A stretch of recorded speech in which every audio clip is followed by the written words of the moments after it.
Good morning and जय Hind students. आज का हमारा जो एक्टिविटी है वो 3D ऑक्टेंट पर है। जैसे हमारे कार्टेशियन प्लेन होता है वैसे 3 डायमेंशनल ऑब्जेक्ट के लिए ऑक्टेंट होते हैं, प्लेन में क्वाड्रेंट होते हैं और 3D के लिए हमारे पास ऑक्टेंट होते हैं जहाँ पर 8 ऑक्टेंट होते हैं। ठीक है, तो इनके बारे में थोड़ा सा हम जानेंगे, फिर 3D मॉडल और ये मॉडल कैसे बनाया वो आप देख ही पाएंगे। सो पहले देखते हैं एक 3D डायग्राम ओनली, है ना, कि किस तरह से ऑक्टेंट होते हैं। ये रहा हमारा 3D डायग्राम जहाँ पर एक्स एक्सिस, वाई एक्सिस और जेड एक्सिस आप देख पा रहे होंगे और नंबरिंग देख पा रहे होंगे कि ऑक्टेंट किस तरह से नंबर्ड किए गए हैं। फर्स्ट, सेकंड, थर्ड, फोर्थ, ऊपर की साइड में आप टॉप पे देख रहे होंगे और नीचे हमारा दिख रहा है fifth, sixth, eighth and seventh, eighth. Alright, तो इसकी कुछ प्रॉपर्टीज़ है जैसे साइन। साइन तो वैसा डिपेंड करता है कि आप कौन से एक्सेस ले रहे हैं, है ना, एक्स वाई जेड किसको मान रहे हैं, वर्टिकल वाले को, हॉरिजॉन्टल वाले को। फिलहाल अगर आप क्या करते हैं कि एक्स एक्सिस आपने एक हॉरिजॉन्टल लाइन लिया, वाई एक्सिस दूसरी हॉरिजॉन्टल लाइन ली और जेड एक्सिस को वर्टिकल लिया। ठीक है, सो इस तरह से अगर आप यहाँ पर लेते हैं तो आपके पास जो साइन होंगी अलग अलग ऑक्टेंट में वो कुछ इस तरह से होंगी जैसा कि आप टेबल में देख पा रहे हैं।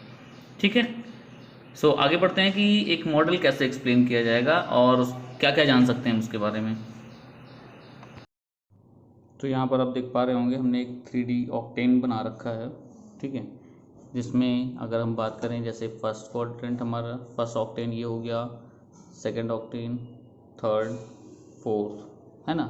इसी के जस्ट पीछे आप जाएंगे तो आपको मिलेगा फिफ्थ ऑक्टेन, सिक्स्थ और इधर आप जाएंगे तो सेवन्थ ऑक्टेन और इस साइड में आप देखेंगे तो एट्थ ऑक्टेन।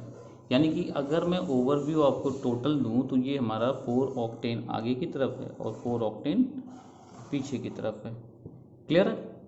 ठीक है, इस तरह से आप अपना ऑक्टेन क्रिएट कर सकते हैं और किसी भी 3 डायमेंशनल ऑब्जेक्ट की हाइट, विड्थ, लेंथ जानने के लिए पता कर सकते हैं। सो यहाँ पर हमने मार्किंग कर रखी है, ये हमारा ओरिजिन पॉइंट है।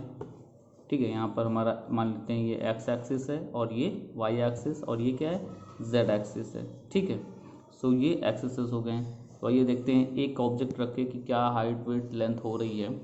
अब इसकी मदद से सबसे बड़ी बात तो ये होती है कि आप क्या पढ़ सकते हैं, अपना 3D चैप्टर पढ़ सकते हैं, वेक्टर अलजेब्रा पढ़ सकते हैं जो आपकी क्लास 11th में है। ठीक है, तो हमने ये फर्स्ट क्वाड्रेंट सेलेक्ट किया है, ऑक्टेन सॉरी।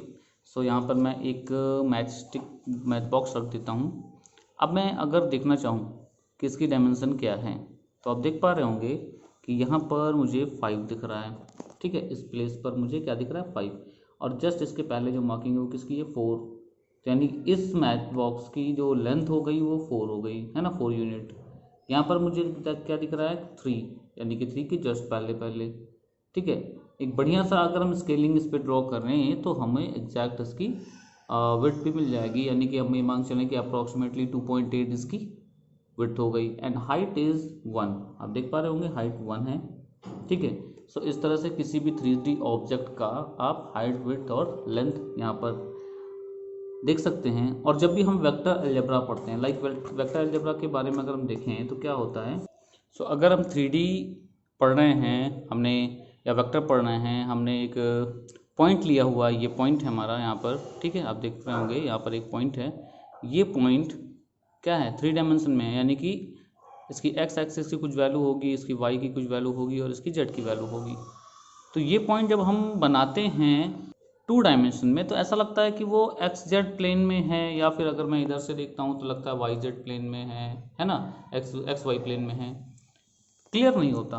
तो आप क्लियर करने के लिए क्या कर सकते हैं, इस तरह से ऑक्टेन बनाकर आप इस तरह से एक रे यहाँ पर रख दीजिए। अगर ये देखें तो इस पॉइंट P के लिए ये क्या है, एक पोजीशन वेक्टर है। क्या है, पोजीशन वेक्टर हो गई। ठीक है, सो अगर मैं इसका एक्स एक्सिस पे वैल्यू देखना चाहूँ, ये एक्स एक्सिस है हमारी, तो मैं क्या करूँगा, इस पॉइंट से एक परपेंडिकुलर ड्रॉ करूँगा। ठीक है, एक परपेंडिकुलर ड्रॉ किया, क्या मिल गया मुझे, दिख रहा है कि 5, यानी इसकी एक्स की वैल्यू 5 है। क्लियर।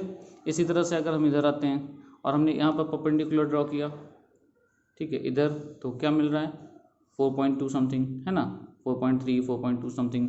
यहाँ पर हमको क्या मिल रहा है, इसका y की वैल्यू 4.2 है या 4.5 मान लीजिए अभी, है ना। और इसके बाद अगर हम इसकी z एक्सिस की वैल्यू देखना चाहें तो z एक्सिस की वैल्यू हमें मिल जाएगी, देखिए 3.8 समथिंग, 3.8 समथिंग। तो इस तरह से जब आपको पोजीशन वेक्टर की चीज़ें पढ़ाई जाती हैं, यानी कि जब भी कंपोनेंट्स के फॉर्म में पढ़ाया जाता है वेक्टर, तो आपको ज़्यादा क्लियर होता है।